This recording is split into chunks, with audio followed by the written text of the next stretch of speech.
Lion's Den.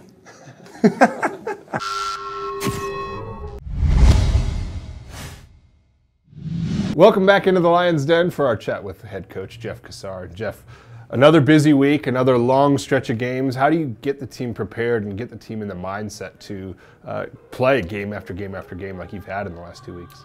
It's not easy, but credit to the players. Their intensity the last 3 games are really what's going to continue to push us forward.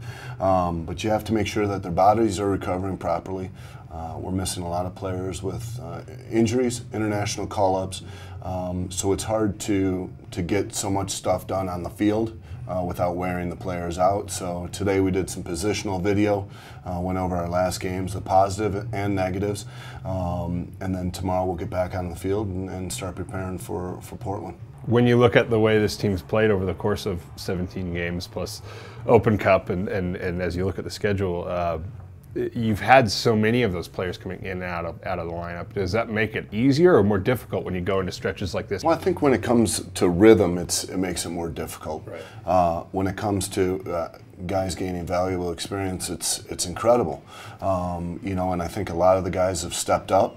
Now they're going to have to step up on a different type of basis, which is consistently game in, game out, because we are going to be missing a lot of players, and we're going to really rely on them not to fill in, but to actually start and maintain in this stretch that we have coming up.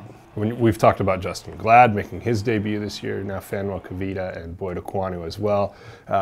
When you get young players, games like that, what do you look for? How do you judge them? I mean, obviously you want to judge them as if they're any other player, but how do you approach them after a game, and how do you get them ready for that first start? And all 3 of them have done a great job that if they've made a mistake, they haven't let it linger. You know, they haven't, let them get down. I think Justin's been doing a great job. Fanuel's been doing a great job, and Boyd, for this short period of time, did a very good job when he was in too.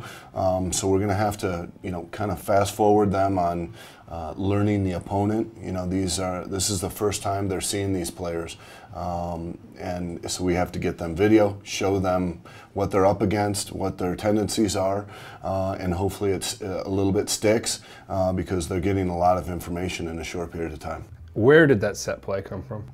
It's something that, that Tyrone, Daryl, the staff, we've worked on during preseason.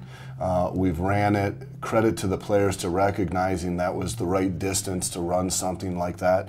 But it's something that you practice, and you're not sure when it's going to come into use, and it did there, and the players ran it perfectly. I mean, that's exactly how you draw something like that up. Are you surprised that it came off as well as it did the first time you tried it in a game situation? I mean, the ball is supposed to actually be on the ground.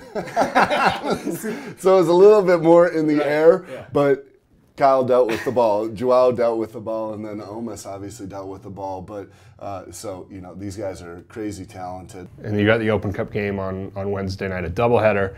Real Monarchs playing Sacramento Republic at 5, you guys going at 8. Yep. What's that experience going to be like for, give an idea of what the fans may experience on a day like that, to be able to catch both games?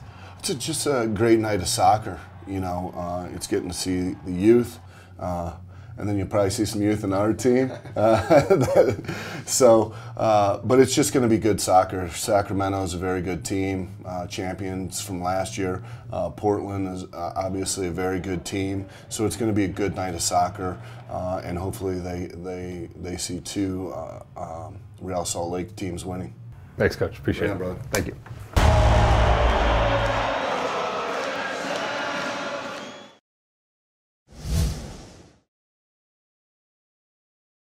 Lion's Den.